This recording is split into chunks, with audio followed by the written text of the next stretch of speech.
बिस्मिल्लाहिर्रहमानिर्रहीम। अस्सलाम वालेकुम। आई एम ख्वाजा मोहसिन इनाम। स्टूडेंट्स, इस लेक्चर में मैं आपके साथ क्या शेयर करने जा रहा हूं ये मैं आपको अभी नहीं बताऊंगा। आपको बताऊंगा लेकिन आपसे कुछ सवाल पूछने के बाद। स्टूडेंट्स, मेरा पहला सवाल, अगर बात की जाए डिस्टेंस की, आपको गिवन है 2 पॉइंट्स। दोनों पॉइंट्स आपकी अगर रीच में हों और आपको कहा जाए कि उन दोनों के दरमियान डिस्टेंस फाइंड आउट करें, तो आप क्या करेंगे? जी, यकीनन आपके जहन में कोई मेजरिंग टूल आ रहा होगा। आप उस मेजरिंग टूल की मदद से वो डिस्टेंस फाइंड आउट कर लेंगे। लेकिन फर्ज करें कि उन दोनों में से कोई एक पॉइंट या दोनों पॉइंट्स आपकी रीच में ना हो। मिसाल के तौर पर, आप एक पॉइंट हैं, खुद आप किनारे पर खड़े हैं, और दूसरा पॉइंट है एक बोट। आपने अपने और बोट के दरमियान डिस्टेंस फाइंड आउट करना है। बोट आपकी रीच में नहीं है, आप क्या करेंगे? या 2 बोट्स आपको समंदर में दिखाई दे रही हैं, आप किनारे पर खड़े हैं, या आप किसी थर्ड बोट पर हैं, तो उन दोनों के दरमियान आप डिस्टेंस कैसे फाइंड आउट करेंगे? यह भी मुमकिन है कि आपको मून और सन के दरमियान डिस्टेंस फाइंड आउट करने के लिए कहा जाए, दोनों आपकी रीच में नहीं है।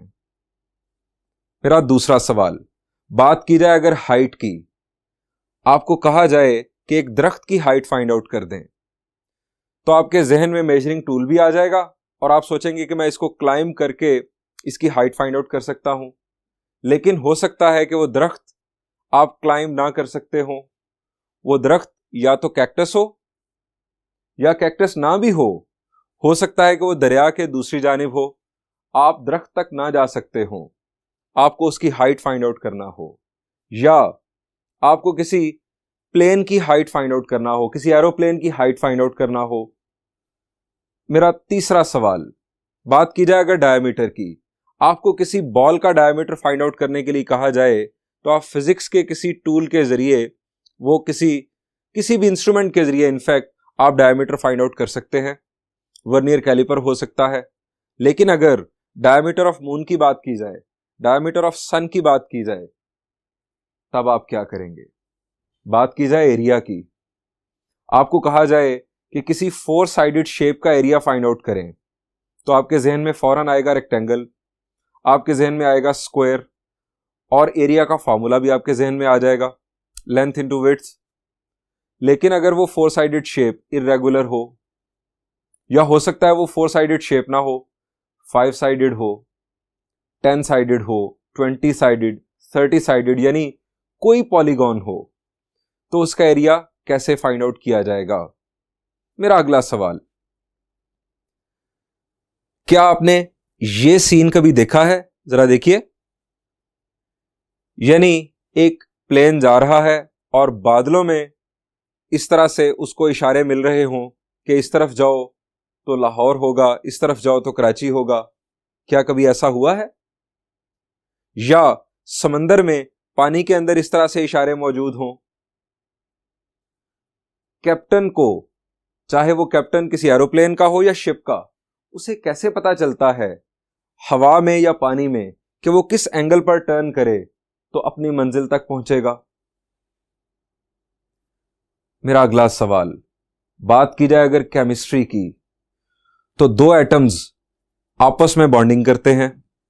जैसे कार्बन डाइऑक्साइड, कार्बन और ऑक्सीजन आपस में बॉन्डिंग करते हैं, कार्बन का 1 एटम और ऑक्सीजन के 2 एटम्स। इसी तरह से और भी बहुत सारी बॉन्डिंग की एग्जांपल्स आपको दी जा सकती हैं। जब बॉन्डिंग होती है तो एंगल्स फॉर्म होते हैं। वो एंगल कैसे मेजर किए जाते हैं? बात की जाए बायोलॉजी की, हमारे इस स्ट्रक्चर की, हमारे स्केलेटन की, तो हमारी बोन्स के दरमियान जॉइंट्स मौजूद हैं। अल्लाह ताला ने बड़ी खूबसूरती से हमें डिजाइन किया है। हमारे हर जॉइंट के अंदर एक खास, यानी मैक्सिमम या मिनिमम रोटेशन मौजूद है। साइंसदानों ने हमारे ही स्ट्रक्चर को देखते हुए रोबोट्स, क्रेन्स, ट्रांसफॉर्मर्स, मूवी तो आपने देखी होगी, डिजाइन किए हैं। इस डिजाइनिंग के पीछे कौन सी साइंस कार फरमा है? यानी ये मैकेनिकल इंजीनियरिंग का सवाल हो गया। स्टूडेंट्स, मेरा अगला सवाल, आपकी घड़ी पर टाइम क्या हुआ है? जी मैं चले बताता हूं। मेरी घड़ी पर इस वक्त 4 बज रहे हैं, कुछ इस तरह से। जब घड़ी पर 4 बज रहे हों, या हो सकता है कि 5, 6, 5:30 कुछ भी टाइम हो, तो मिनट्स हैंड और आवर हैंड के दरमियान जो एंगल बनता है वो कैसे मेजर किया जाएगा? किसी भी टाइम पर, या उन दोनों हैंड्स के दरमियान जो रीजन आपको नजर आ रहा है उसका एरिया कैसे फाइंड आउट किया जाएगा? स्टूडेंट्स, सवाल इस तरह के बहुत सारे हैं, लेकिन जवाब सिर्फ एक, ट्रिग्नोमेट्री। यस, ट्रिग्नोमेट्री इन तमाम सवालों का जवाब देगा। ट्रिग्नोमेट्री क्या है, इसको डिफाइन करने से पहले याद करते हैं उस शख्स को जिसने ट्रिग्नोमेट्री इजाद की 140 बीसी में। नाम था उसका हिपाकस। वो था ग्रीक एस्ट्रोनॉमर और मैथमेटिशियन। ये आप उसकी तस्वीर देख रहे हैं। ट्रिग्नोमेट्री 3 ग्रीक वर्ड्स का कॉम्बिनेशन है स्टूडेंट्स। फर्स्ट वर्ड है ट्री, मतलब 3। सेकंड वर्ड गोनी, मतलब एंगल्स या कॉर्नर्स। थर्ड वर्ड है मीट्रन, यानी मेजरमेंट। अगर हम इन तीनों वर्ड्स का मफहूम डेवलप करें तो हम कह सकते हैं the measurement of a shape having 3 angles और 3 कॉर्नर्स। दोबारा सुनिए, measurement of a shape having 3 angles या 3 कॉर्नर्स इज कॉल्ड ट्रिग्नोमेट्री। अब जब बात की जाए किसी ऐसी शेप की जिसके 3 एंगल्स हों, तो आपके जहन में कौन सी शेप आती है? जी यकीनन आपके जहन में आ रही है ट्रायंगल। अब ट्रायंगल की स्टडी को ट्रिग्नोमेट्री कहा जाता है। प्रॉपर डेफिनेशन अगर की जाए तो प्रॉपर डेफिनेशन कुछ इस तरह से होगी, the branch of mathematics which studies relations between sides and angles of a triangle is called trigonometry. अब आपके जहन में यह बात आनी चाहिए, और यकीनन आनी चाहिए, कि ट्रायंगल में आखिर ऐसी क्या खास बात है कि एक पूरी ब्रांच ऑफ मैथमेटिक्स इसको स्टडी कर रही है। तो स्टूडेंट्स, मैं सिर्फ आपको इशारा दूंगा। आप बाइसिकल को देखें तो उसमें ट्रायंगल्स, आप रेलवे ब्रिज को देखें तो उसके स्ट्रक्चर में ट्रायंगल्स, आप आईफल टावर को देखें तो उसमें बहुत सारी ट्रायंगल्स। आखिर ट्रायंगल में कोई खास बात है कि जिसकी वजह से हमारी बुक के 6 चैप्टर्स ट्रिग्नोमेट्री पर हैं। 6 chapters, total 14 chapters, 6 chapters trigonometry हैं। तो students, trigonometry is very very important. जैसे मैंने आपके सामने बहुत सारे सवाल रखे, उन सवालों की बुनियाद पर, या आपको अगर फ्यूचर में भी मैथ्स पढ़ना हो, मैं आपका के सामने नाम लूंगा 2nd ईयर मैथ्स का, नाम है उसका कैलकुलस एंड एनालिटिक ज्योमेट्री। उसमें जो पार्ट है स्पेशली कैलकुलस, उसको समझने के लिए भी हमें ट्रिग्नोमेट्री की जरूरत पड़ती है। स्टूडेंट्स, हम ट्रिग्नोमेट्री का इंट्रो कर चुके। आइए अब ट्रिग्नोमेट्री को लेकर आगे बढ़ते हैं और कुछ बेसिक डेफिनेशंस देखते हैं। सबसे पहले हम बात करेंगे एंगल की, लेकिन अब यह बात होगी व्हाइट बोर्ड पर।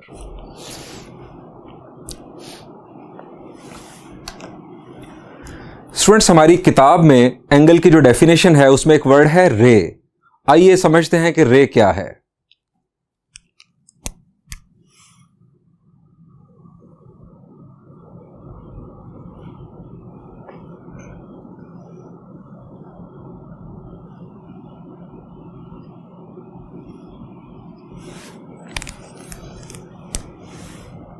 Number 1, number 2 and number 3। Students, अगर मैं आपसे पूछूं कि इन तीनों में से रे कौन सी है, तो जरा सोचें। चलें मैं आपसे पूछता हूं कि वर्ड रे आम लाइफ में कहां इस्तेमाल होता है? जी, हम इसे यूज करते हैं सन रेज के तौर पर। Sun rays. अगर मैं आपसे कहूं कि आप सन बनाएं और रेज बनाएं, तो आप क्या करेंगे? जी, आप ये करेंगे, ये सन, और आप इस तरह से उसकी रेज को हर तरफ शो कर देंगे। अब ये सन रेज हैं, तो आप जरा देखें कि इन तीनों में से हम रे किसे कहेंगे। जी, इसमें क्या खास बात है कि रे के लिए एक स्टार्टिंग पॉइंट यानी सन और दूसरी तरफ डायरेक्शन शो की जा रही है, और ये जो एरो हेड है ये सिर्फ डायरेक्शन नहीं, ये इनफाइनाइट लेंथ को भी रिप्रेजेंट करता है। सो इन तीनों में ये प्रॉपर्टी स्टार्टिंग पॉइंट की और डायरेक्शन के साथ इनफाइनाइट लेंथ की प्रॉपर्टी हमें नजर आ रही है। जी बिल्कुल, हमें नजर आ रही है नंबर 2 में। सो नंबर 2 इज रे। अब नंबर 1 क्या है? जी, it is called line and this is called line segment.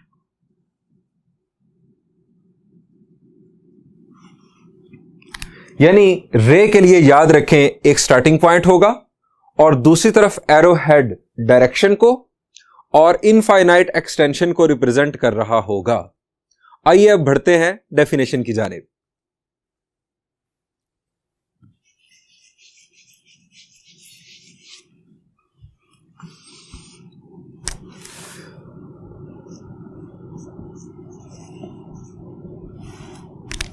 हमारी किताब में एंगल को कुछ इस तरह से डिफाइन किया गया है। Two rays with a common starting point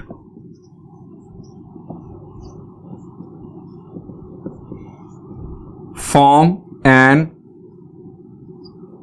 angle। यानी दो रेज जिनका स्टार्टिंग पॉइंट सेम हो एंगल फॉर्म करती हैं कुछ इस तरह से।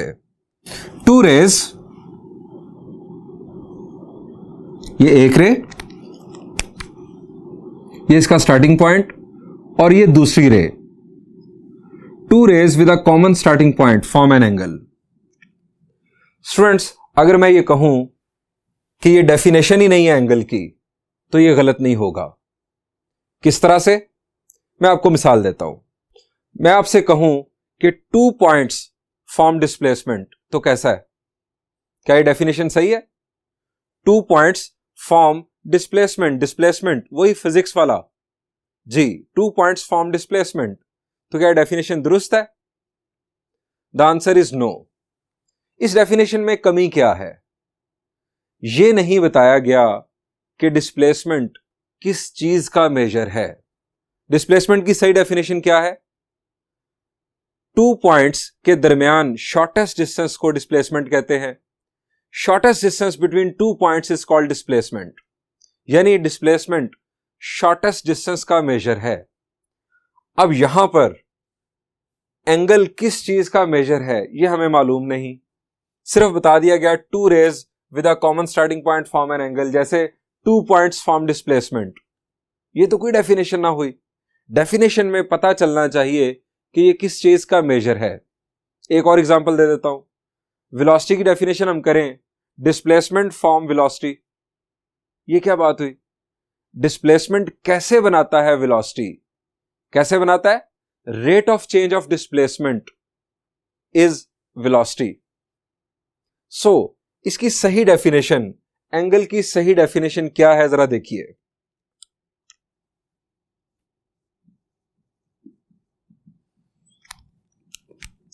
If 2 rays have common starting point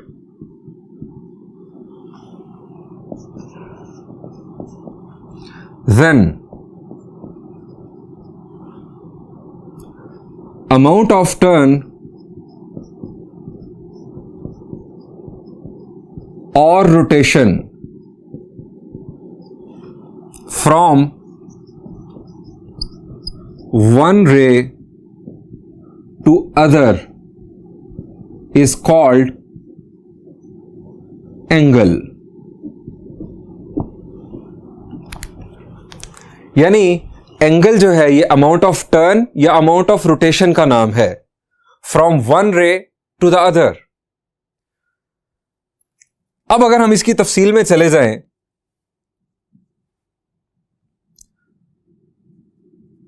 common starting point is called vertex of angle। यानी ये जो कॉमन स्टार्टिंग पॉइंट है students, this is called vertex.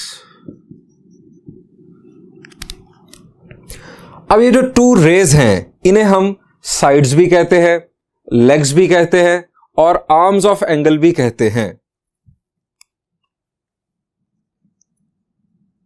To rays are called arms, legs, sides of angle।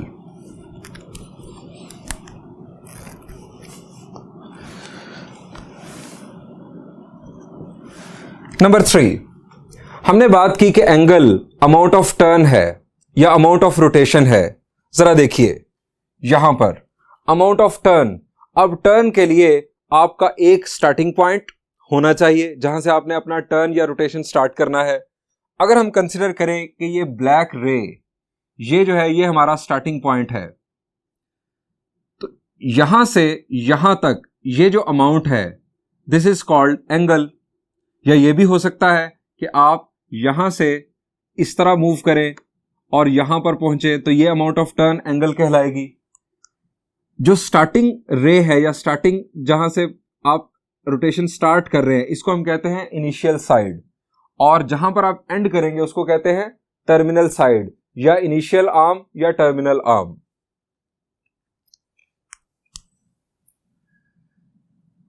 If we consider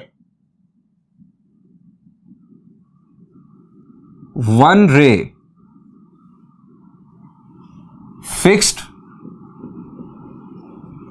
and other ray rotating, then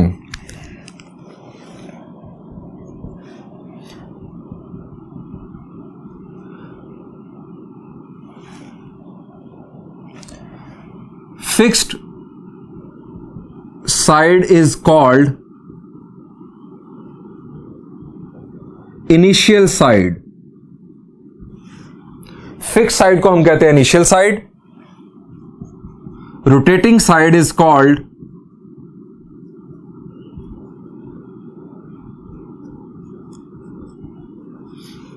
terminal side.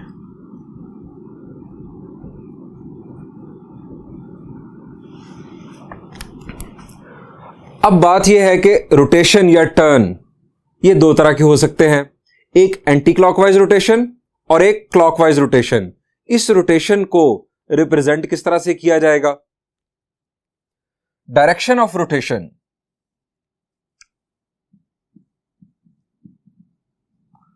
Direction of rotation will be represented by a curved arrow with tail on initial side and head on terminal side.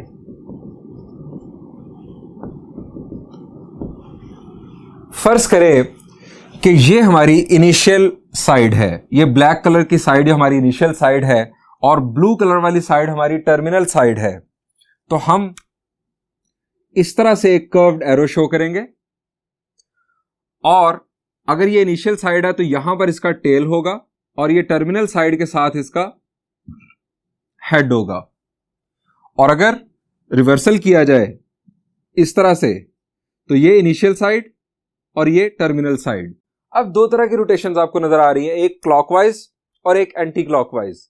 इन दोनों में भी फर्क रखने के लिए angle को positive या negative कहा गया। क्लॉकवाइज रोटेशन के लिए एंगल नेगेटिव कंसीडर किया जाता है और एंटी क्लॉकवाइज रोटेशन के लिए एंगल पॉजिटिव कंसीडर होता है।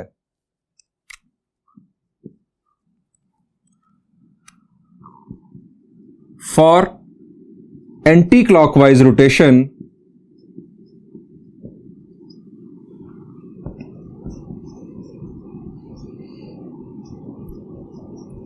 Angle is positive and vice versa. यानी for clockwise rotation angle will be negative. Students, अब देखते हैं कि एंगल को डिनोट कैसे किया जाता है।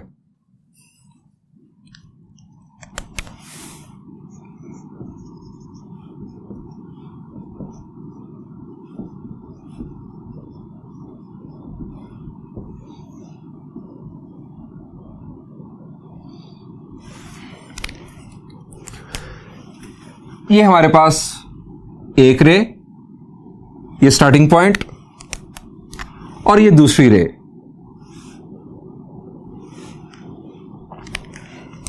हम अगर इस तरह से नाम दे लें, यहां पर पॉइंट O, A और B, तो जो एंगल होगा ये एंगल स्टूडेंट्स, अगर मैं ये रेड कलर में रिप्रेजेंट करूं, ये एंटी क्लॉकवाइज एंगल, जिसमें अब ये इनिशियल साइड, ये ब्लू कलर में और ब्लैक कलर में टर्मिनल साइड। तो इस एंगल को रिप्रेजेंट किया जा सकता है कुछ इस तरह से। इसे कहा जा सकता है एंगल O, यानी जो वर्टेक्स है उस पॉइंट का जो नाम है वही उस एंगल का नाम हो सकता है। हम इसे कह सकते हैं एंगल O।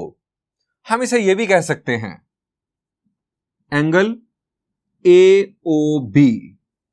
AOB अब ये बन रही है एंटी क्लॉकवाइज डायरेक्शन। अगर मैं क्लॉकवाइज डायरेक्शन एंगल की बात करूं तो फिर होगा एंगल BOA, यानी BO पहले और बाद में A। BOA clockwise angle consider होगा। नंबर 3, एंगल्स को ग्रीक लेटर्स की मदद से भी रिप्रेजेंट किया जाता है।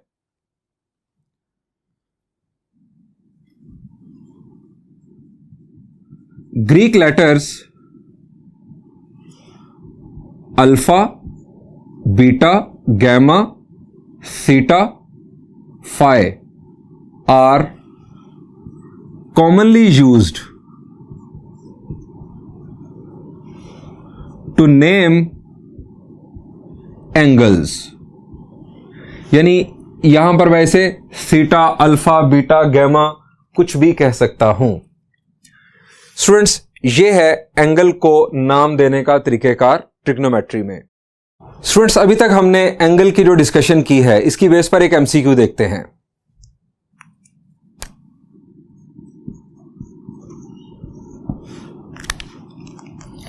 स्टूडेंट्स, ये एक रे,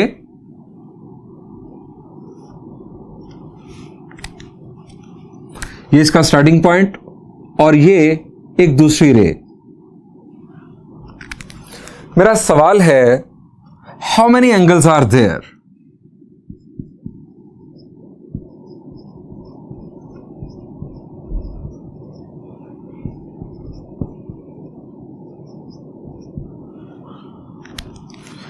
मैं आपको ऑप्शंस भी देता हूं। Number 1, first option 1, second option 2, third option 4 and last option infinite. 2 rays with a common starting point. यहां पर कितने एंगल्स मौजूद हैं, यह मेरा सवाल है। फर्स्ट ऑप्शन देखें, फर्स्ट ऑप्शन इज 1। क्या वाकई 1 है? अच्छा, अब आपके जहन में आ रही है डेफिनेशन जो किताब में थी। किताब वाली डेफिनेशन को जरा दोबारा देखें। 2 rays with a common starting point form an angle. 2 rays जिनका एक स्टार्टिंग पॉइंट हो एक एंगल बनाती है, यह है किताब की डेफिनेशन। जबकि अब आप जान चुके हैं कि यह डेफिनेशन गलत है। किस तरह से गलत है? हम देख चुके हैं कि एंगल जो है ये अमाउंट ऑफ टर्न या रोटेशन है, और रोटेशन की 2 टाइप्स होती हैं, क्लॉकवाइज, एंटी क्लॉकवाइज। हमें सिर्फ यहां पर ही एक एंगल पॉजिटिव यानी एंटी क्लॉकवाइज और एक एंगल नेगेटिव यानी क्लॉकवाइज नजर आ रहा है। तो फर्स्ट ऑप्शन गलत।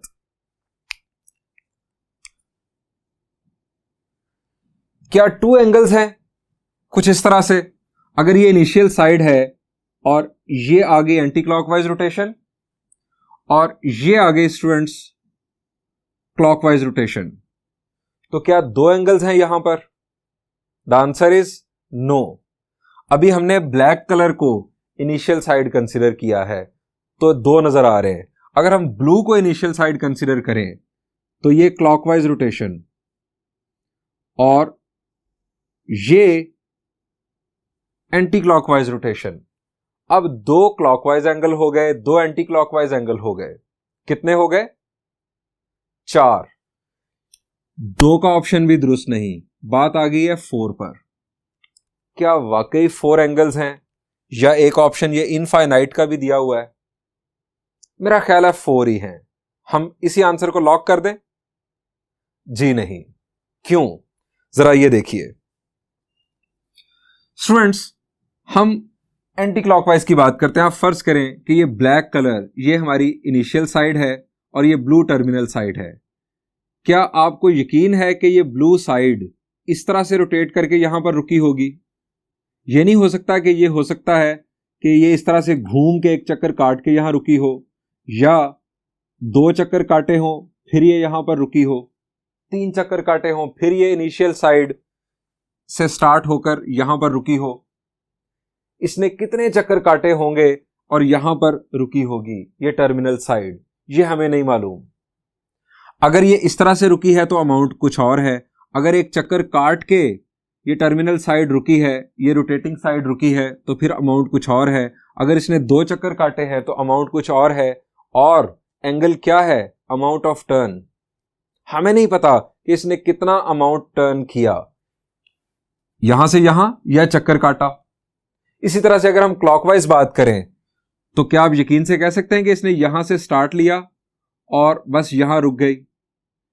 हो सकता है कि इसने इस तरह से एक चक्कर काटने के बाद यहां पर स्टॉप किया हो, 2 चक्कर काटकर यहां पर स्टॉप किया हो। सो हर दफा different amount. So there are infinite cases. क्यों? हमें नहीं मालूम कि इसने कितने चक्कर काटे और यहां पर स्टे किया टर्मिनल साइड ने। सो 4 भी नहीं। There are infinite angles between two rays with a common starting point. Infinite angles possible. Students, next lecture में इंशाल्लाह हम बात करेंगे कि एंगल को मेजर किस तरह से किया जाता है, यानी how to measure amount of rotation. Thank you. अल्लाह हाफिज।